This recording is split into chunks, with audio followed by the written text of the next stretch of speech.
I still remember the smell of the rain hitting the hot asphalt outside my apartment that evening. It was one of those suffocating mid-July nights in Chicago where the humidity just clings to your skin, and no matter how high you crank the AC, the air feels heavy, like it's waiting for something to break. I was sitting in my car in the parking lot of the hospital, staring at the digital clock on the dashboard. It was 11:42 p.m. My shift as a radiology tech wasn't supposed to end until 4 a.m., but our main imaging unit had suffered a catastrophic software failure, and administration decided to send half the night crew home early since we were dead in the water. Under normal circumstances, a surprise 4-hour reprieve would feel like winning the lottery. I should have been ecstatic. I should have been thinking about crawling into bed next to Maya, letting her warmth ground me after a chaotic week, and finally getting more than 4 consecutive hours of sleep. Instead, I just felt this strange, hollow tightness in my chest. Looking back, I think your gut always knows when your life is about to fracture. It gives you these subtle, quiet warnings that you mistake for simple exhaustion. I turned the key in the ignition, the engine of my battered Honda Civic humming to life, and began the 20-minute drive back to our suburban apartment complex in Naperville. The streets were mostly empty, illuminated only by the amber glow of the highway streetlights and the occasional sweep of windshield wipers. As I drove, my mind naturally drifted to Mark. Mark had been my best friend since our freshman year at Ohio State. We had shared cheap beer, terrible apartment rentals, broken-down cars, and every major existential crisis of our 20s. When his tech startup collapsed 6 months ago, leaving him bankrupt, broken, and evicted from his downtown loft, I didn't even hesitate. I didn't consult a spreadsheet or weigh the pros and cons. I just called him up and told him to pack his bags. I told him my couch was his couch for as long as he needed to get back on his feet. Maya had been hesitant at first, citing the lack of privacy in our 2-bedroom apartment, where the second bedroom served as my makeshift home office, but she eventually relented. She saw how much Mark meant to me. She knew he was family. And for the first few months, it worked. We were a team. We'd watch Sunday football together, grill out on the tiny balcony, and split the grocery bills. But over the last 6 weeks, the atmosphere in the apartment had shifted. It had grown dense, layered with unsaid words and quick glances that I couldn't quite decipher. I told myself I was being paranoid. I told myself that working 70 hours a week was finally making me lose my mind. When I finally pulled into the apartment complex, the parking lot was a sea of dark, silent vehicles. Our living room window, located on the second floor, was dark. I parked in my assigned space, turned off the headlights, and sat in the silence for a moment, letting the rain drum a steady, hypnotic rhythm against the roof. I grabbed my gym bag from the passenger seat, locked the car, and walked up the concrete stairwell. My boots made a faint, wet slapping sound against the stairs. I reached into my pocket, pulled out my keychain, and quietly slid the key into the deadbolt. I always prided myself on being quiet when I came home from a night shift. I hated waking Maya up, knowing how light of a sleeper she was. I turned the key, feeling the familiar, heavy click of the lock sliding back. I pushed the door open, stepping into the dark entryway, and that's when I noticed the first anomaly. The apartment wasn't completely dark.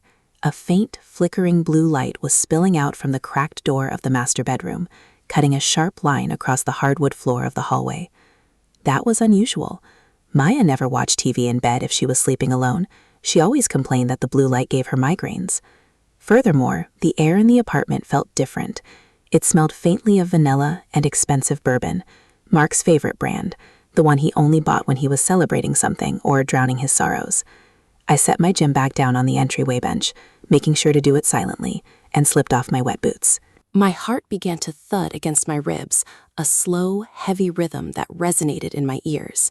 I couldn't explain why, but a cold wave of dread was washing over me, pooling in the bottom of my stomach. I walked past the kitchen. On the island counter, there were 2 empty wine glasses. One had a faint smudge of Maya's signature plum-colored lipstick on the rim. Next to the glasses was an open bottle of Pinot Noir, nearly empty, its cork sitting casually on the marble surface. My mind began to race, constructing scenarios to protect my own sanity. Maybe Mark was having a rough night. Maybe he needed someone to talk to, and Maya, being the compassionate person she was, had stayed up to comfort him. That made sense. That was entirely within the realm of their dynamic. They had grown closer over the months, which had initially made me happy. I wanted my wife and my best friend to be close. But as I approached the hallway, the sound began. It wasn't a loud noise. It was a soft, rhythmic friction, accompanied by the low, muffled sound of a voice. A man's voice. It was a low, guttural murmur, the kind of tone a man uses when he's speaking entirely without inhibition. I stopped dead in my tracks, my hand freezing inches away from the hallway wall. The air in my lungs felt like concrete. I took another step, my bare feet making absolutely no sound on the floorboards. The master bedroom door was ajar, open just about 3 inches. The blue light flickering from the television inside cast long, dancing shadows against the hallway wall. I leaned closer, my eyes straining in the dim light, and through the gap in the door, my reality shattered into 1,000 jagged, unfixable pieces. The television was playing some mindless sitcom on mute, the changing colors illuminating the room in bursts of blue, white, and purple. There, on the edge of our mattress, was Mark. He was sitting up, his back against the headboard, his chest bare. Entangled in the sheets beside him, her head resting familiarly on his bare chest, was Maya. Her hand was tracing slow, idle circles on his stomach. They weren't moving frantically. They weren't caught in some breathless, passionate scramble. It was worse. It was comfortable. It was deeply, horrifyingly domestic. The sheer intimacy of the posture spoke volumes. It wasn't a sudden mistake born of too much wine. It was a routine. It was a habit they had cultivated in the dark, while I was spending 12 hours a day under fluorescent hospital lights, earning the money that paid for the roof over their heads and the food in their mouths. "Do you think he'll get the promotion?" Maya's voice broke the silence. It was soft, casual, completely devoid of any malice, which somehow made it 100 times more devastating. She was talking about me. She was talking about this senior tech position I had been killing myself to get, the one that required me to take on all these brutal night shifts. Mark let out a low, breathy chuckle, his fingers running through her dark hair, twisting the strands familiarly.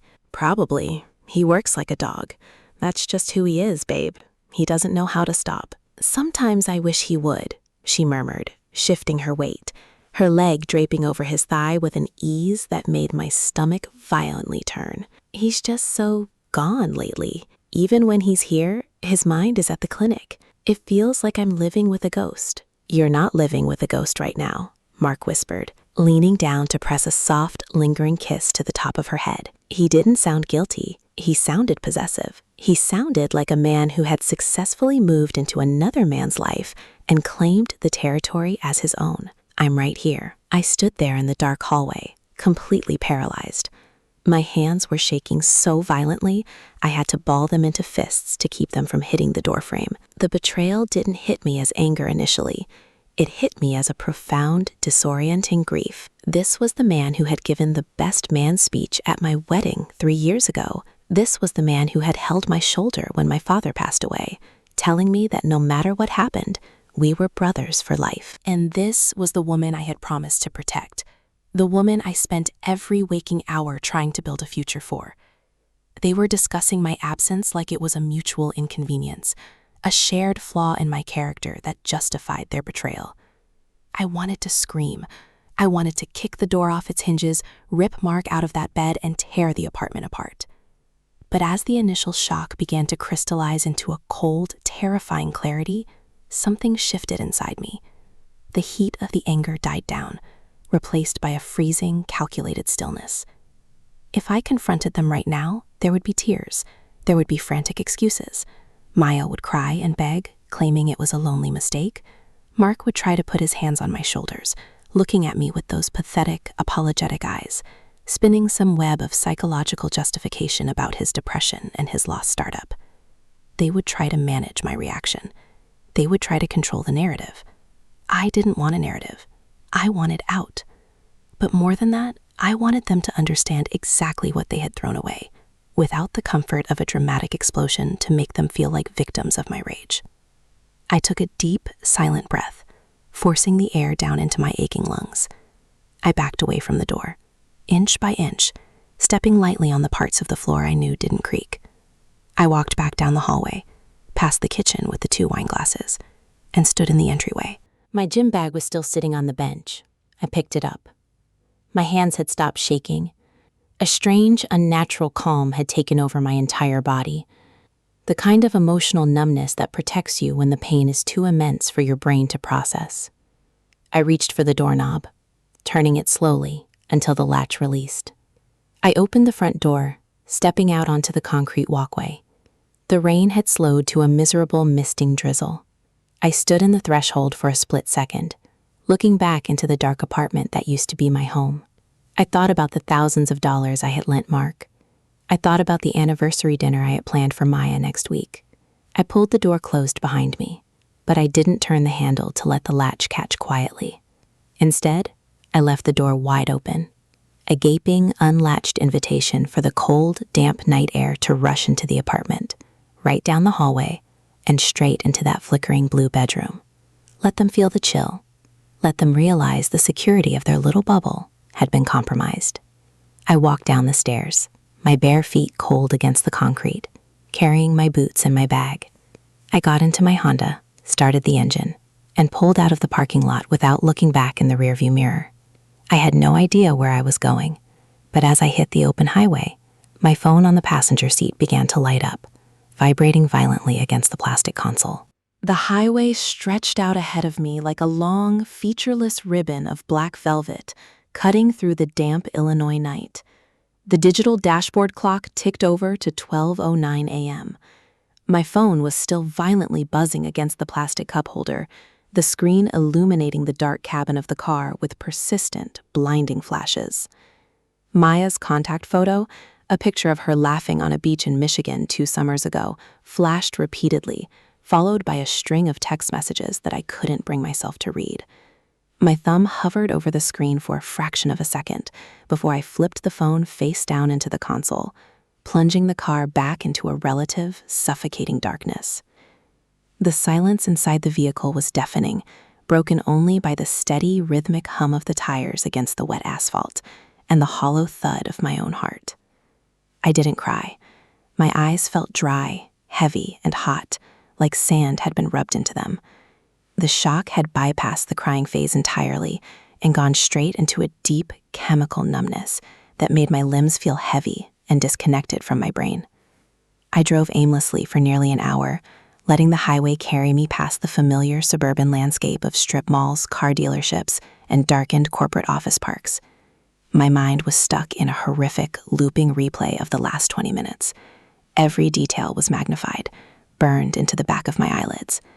The specific way Mark's arm had been draped over her shoulder. The casual, domestic cadence of their voices, the wine glasses on the counter, it was the casualness of it all that felt like a physical blow to the sternum. They hadn't been frantic. They hadn't been panicked. They had been comfortable. They had turned my sanctuary, the home I paid for by destroying my sleep schedule and sacrificing my own physical health, into their private oasis. Eventually, my hands guided the car into the parking lot of a 24-hour diner off Route 59. The neon sign buzzed overhead, casting a sickly pink and yellow glow over the half-empty lot. I parked in the back, away from the windows, shut off the engine, and just sat there. I finally picked up my phone. There were 7 missed calls from Maya, 2 from Mark, and a flurry of texts. The first text from Maya, sent at 12:02 a.m., simply read, "Are you home?" The front door was wide open. 5 minutes later, after she had undoubtedly pieced together the gym bag, the wet footprints, and my complete absence, "Leo, please answer me. Where are you? Please talk to me." Then a text from Mark. "Man, please call me. It's not what it looks like. Let me explain." I stared at Mark's message for a long time. It's not what it looks like. The universal anthem of a caught coward. What else could it possibly be? Was he performing a medical examination on my wife's bare shoulder in the dark while sharing a bottle of expensive Pinot Noir? Was it a masterclass in method acting? The sheer insult of that text, the utter lack of respect for my intelligence, finally broke through the numbness. A cold, sharp spike of adrenaline shot through my veins, replacing the grief with a hard, calcified anger.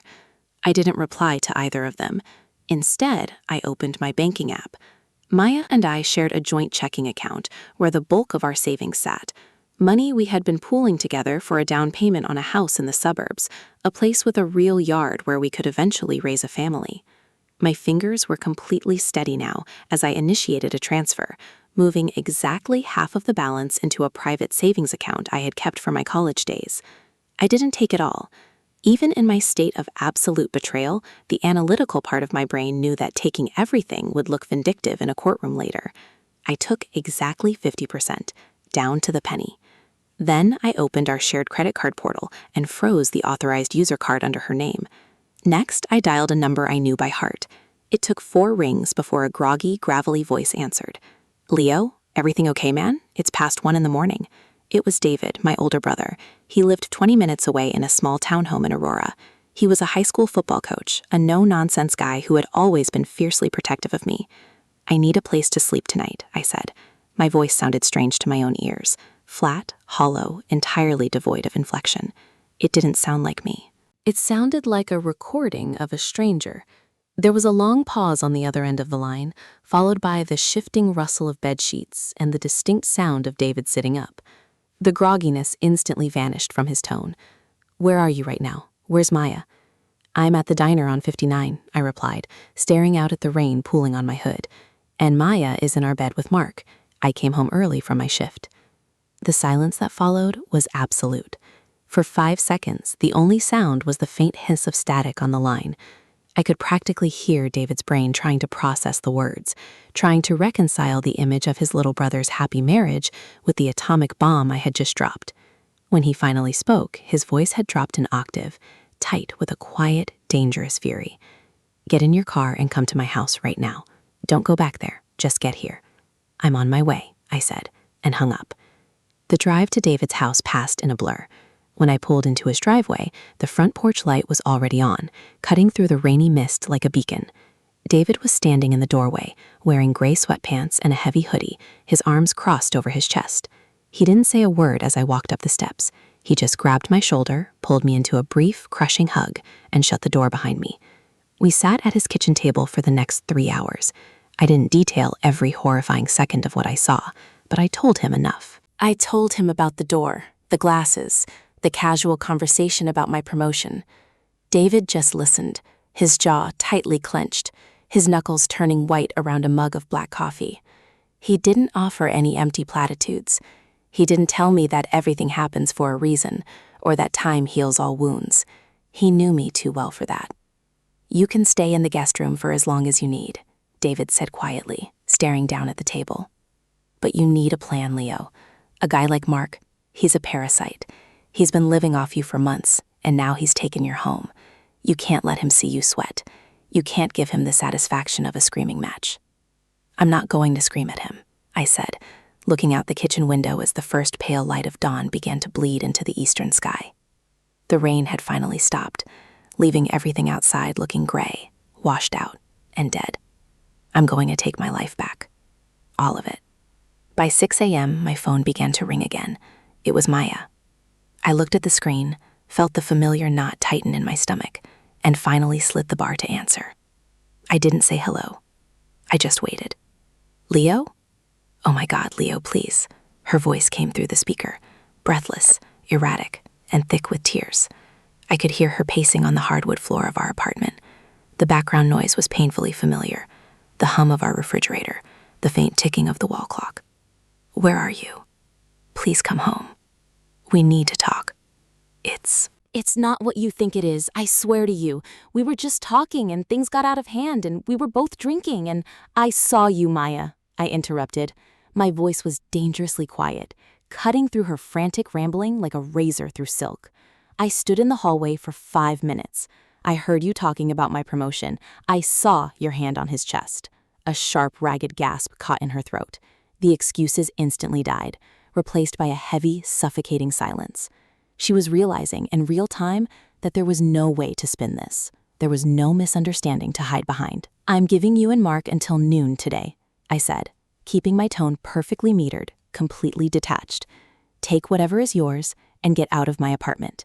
If either of you are still there when I return with my brother, I will have the landlord evict you and I will throw everything you own into the parking lot. Do not call me again." "Leo, please don't do this." she sobbed, her voice breaking completely. "He has nowhere to go. You can't just—" I ended the call, turned the phone completely off, and looked up at David. "Let's go get my truck." When David and I pulled into the apartment complex at exactly 12:15 p.m., the sun was blazing, reflecting harshly off the damp pavement and making everything look violently bright. The heavy rain from the night before had evaporated, leaving behind a thick, suffocating Midwestern heat that seemed to intensify the sick feeling in the pit of my stomach. David parked his heavy pickup truck right up against the curb, blocking the walkway to my second-floor unit. He didn't turn off the engine right away. He just sat there, his hands resting on the top of the steering wheel, squinting through the windshield at the building. "You ready for this, little brother?" he asked, his voice low and steady. "Whatever happens up there, you stay behind me. You let me do the talking if things get loud. You don't owe either of them an explanation, and you sure as hell don't owe them a fair fight." "I'm ready," I said, though my hands were cold despite the heat blasting through the open truck windows. I unbuckled my seatbelt and stepped out onto the asphalt. The apartment complex looked completely normal, which felt like a bizarre insult. Neighbors were walking their dogs, a kid was riding a scooter down the sidewalk, and the mail carrier was casually loading envelopes into the central lockboxes. My whole world had been reduced to ash over the last 12 hours, but the rest of suburban Naperville was just moving right along on a standard Tuesday afternoon. As we walked up the concrete steps, the silence between David and me grew heavy. I reached into my pocket, my fingers wrapping around the brass key that had unlocked my home for the last 3 years. When we reached the landing, I didn't even have to use it. The door was unlocked. I pushed it open slowly, expecting a confrontation, expecting a tearful ambush, but the living room was completely empty. The apartment looked like a bomb had gone off, but only in a very specific, frantic way. The cheap fabric couch where Mark had slept for 6 months was stripped bare, the blankets and pillows tossed haphazardly onto the floor. My home office door was wide open, and I could see that a few of my old college textbooks and electronics had been shifted around, though it looked like he hadn't quite had the nerve to steal anything major. Then I walked into the kitchen. Sitting on the counter was the empty bottle of Pinot Noir from the night before, alongside a single sheet of lined notebook paper. I walked over and picked it up. The handwriting belonged to Maya, that loopy, elegant cursive I used to love finding in my lunchbox when we first started dating. "Leo," the note read, "I know you don't want to hear from me, and I know nothing I write here will fix what happened. I'm so sorry. I never wanted to hurt you. Mark and I are leaving like you asked. We're going to stay at a motel downtown until we can figure out a permanent situation. Please don't hate me. I'll call you when things calm down so we can talk about the lease and the paperwork. I left my house key on the dresser. Please take care of yourself." I stared at the paper, feeling a bizarre mixture of profound relief and absolute disgust. She was still trying to manage the fallout. She was still trying to frame this as a tragic mistake that we just needed to talk about later. I crumpled the note into a tight ball, tossed it into the trash can beneath the sink, and walked into the master bedroom. The room smelled faintly of her perfume and the stale scent of the air conditioning unit that had been running all night. On the nightstand, right next to a framed photo of our wedding day, sat her silver keychain. I picked up the photo, looked at the 2 smiling faces frozen in a moment of absolute certainty from 3 years ago, and calmly dropped it face down into the top drawer of the nightstand. "They're completely gone," David said, leaning against the bedroom doorframe, his eyes scanning the room. "Took their clothes, their personal shit, and hit the road. Honestly, Leo, it's better this way. A confrontation would have just given them a chance to make excuses. This way, they left like thieves in the night, because that's exactly what they are. We need to change the locks," I said, my voice flat. "Right now." "Already called a guy," David replied, tapping his phone. "He's on his way. Should be here in an hour. While we wait, let's start packing his remaining junk into garbage bags. I don't want a single reminder of that parasite in your space when you sleep tonight." For the next 2 hours, we stripped the apartment of any trace of Mark and Maya. It was a brutal, clinical process. I went through the closets, pulling down the clothes she had left behind, mostly old winter coats and shoes she didn't care about, and stuffed them into black contractor bags. We cleared out the bathroom, throwing away half-empty bottles of shampoo, makeup brushes, and the expensive cologne Mark had bought with the money I lent him for groceries. Every item we tossed felt like a small, necessary exorcism. By 3 p.m., the locksmith had finished swapping out the deadbolts on the front door. He handed me 3 shiny new silver keys. Holding them in my palm, I felt a sudden, strange sensation of ownership. The apartment didn't feel like a home anymore. It felt like a shell, but at least it was a shell that belonged entirely to me. Nobody else had the right to cross that threshold. David left around 4 p.m. to get back to his family, making me promise to call him if I needed anything at all. Once the heavy click of the front door echoed through the empty apartment, the silence descended on me like a physical weight. I sat down on the bare mattress in my bedroom, staring at the wall. My phone was sitting on the nightstand, still turned off. I hadn't looked at it since the morning call with Maya. Part of me wanted to keep it off forever, to completely sever the connection to the grid and disappear into the routine of my hospital shifts. But the analytical, defensive part of my brain knew that silence wasn't a long-term legal strategy. I needed to know what they were doing. I needed to see what kind of narrative they were constructing. I held the power button down, watching the screen glow to life. The notifications immediately started pouring in like a torrential downpour. Dozens of text messages from Maya, 3 voicemail notifications, and, surprisingly, a long text from Mark's sister, Sarah, who lived out in Ohio.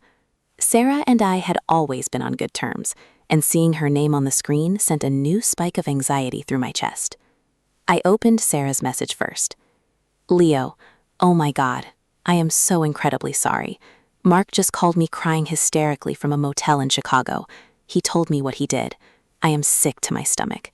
I told him he is dead to me. Please know that our family does not support this. If you need anything at all, even just a place to get away for a week, my doors are open to you. I can't believe he could do this to his best friend. Reading her words brought a strange, bitter comfort. Mark hadn't been able to hide it. The guilt, or perhaps the sheer terror of being completely cast out by his entire social circle, had forced him to confess to his family before I could do it for him. He was trying to preempt the damage, trying to control the fallout by playing the remorseful sinner to anyone who would listen. Then I opened Maya's texts. The tone had shifted dramatically over the course of the day. The early morning messages were panicked, pleading, and desperate. But by 2 p.m., after she realized I wasn't coming to the phone and that her key no longer worked in the door, the tone turned cold, defensive, and tinged with a strange, desperate anger. You changed the locks? One message read. Leo, that is illegal. My name is on the lease. You can't just lock me out of my own home and threaten to throw my thing away. We need to handle this like adults. I'm trying to be reasonable here, but you're treating me like a criminal. I stared at the screen, a dark, humorless smile creeping onto my face. She was worried about the legality of a deadbolt, while she had spent the last several weeks destroying the legal and moral foundation of our entire life together. The sheer audacity of her entitlement was breathtaking. I didn't reply to her. Instead, I opened my contacts list and dialed a number I had hoped I would never need. It was a local family law attorney recommended to me by a colleague at the hospital a year ago when another tech was going through a brutal separation. The receptionist answered on the second ring. Good afternoon, law offices of Marcus and Vance. How can I help you? Hi, I said, my voice completely steady, hardened by the events of the afternoon. My name is Leo Vance. I need to schedule an urgent consultation with a divorce lawyer, today, if possible. The consultation with the attorney, a sharp, no-nonsense woman named Cynthia, had been a clinical exercise in dismantling a life. Sitting in her high-rise office in downtown Naperville the next morning, surrounded by mahogany bookshelves and the muffled hum of traffic below, I felt entirely detached from the reality of the paperwork sliding across her desk. She didn't offer me tissues. She didn't tell me she was sorry for my pain. Instead, she laid out the financial reality of my situation with the precision of a surgeon.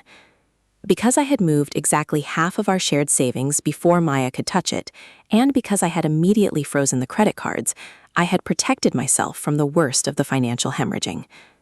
But the lease on the apartment was a different story.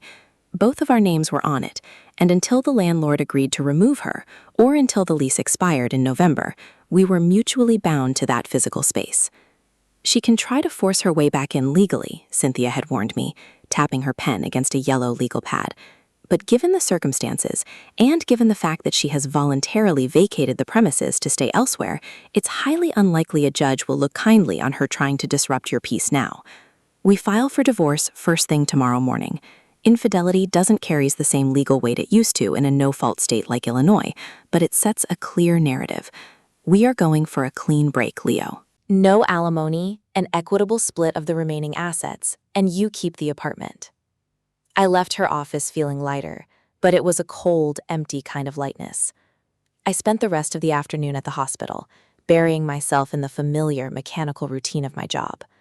I adjusted positions, calibrated the imaging machines, and spoke to patients in a polite, professional tone that felt completely automated. My coworkers noticed the change. They noticed the dark circles under my eyes and the way I didn't join in on the casual banter in the break room. But nobody pushed me. They knew I had been working brutal hours, and they assumed I was just hitting the wall of standard healthcare burnout. I let them believe it. It was easier than explaining that my best friend and my wife had hollowed out my chest.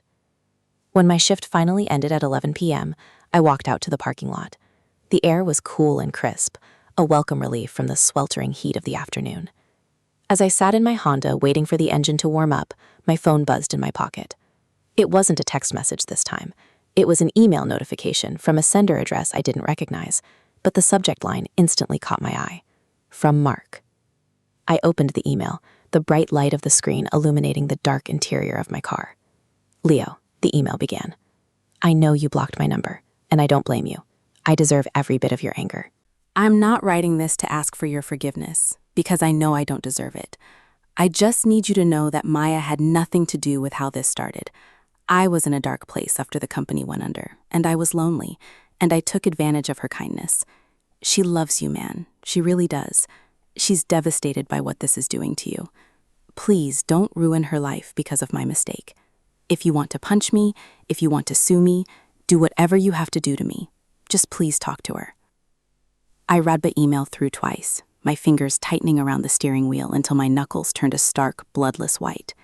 Even now, trapped in a cheap motel room with the woman he had stolen from his brother, Mark was still trying to play the tragic, noble hero. He was trying to take the fall to protect her, spinning a pathetic narrative about her kindness being taken advantage of. It was an absolute insult to the reality I had witnessed with my own two eyes. They hadn't been victims of circumstance. They had been active participants in a betrayal that had been calculated over months of shared dinners, shared laughter, and shared secrets, while I was working to support them both. I didn't reply to the email. I deleted it, blocked the sender address, and deleted the trash folder entirely. They wanted an explosion. They wanted me to lash out, to send a furious, caps-locked response that they could read together in their motel room, using my anger to justify their behavior to themselves. They wanted to believe that my rage made me the monster, which would conveniently make them the star-crossed lovers who had survived the storm. I wasn't going to give them that luxury. I drove home in absolute silence, the city lights blurring past my windows in long golden streaks. When I pulled into the apartment complex, the parking lot was quiet. I walked up the concrete stairs, my boots making a solitary, echoing sound against the steps. I pulled out my new silver key, slid it into the lock, and opened the door. The apartment was exactly how David and I had left it, clean, quiet, and entirely empty. The lingering scent of her perfume was gone, replaced by the crisp, neutral smell of the cleaning products we had used to scrub the space. I walked through the living room, past the kitchen counter where the wine glasses had stood just 24 hours ago, and entered the bedroom. I didn't turn on the television. I didn't flip on the light switches. I just walked over to the window, pushing the blinds aside to look out at the quiet suburban street below. For the first time since I had walked in on them, the tightness in my chest began to loosen, replaced by a profound, unshakable clarity. The betrayal had been catastrophic, yes.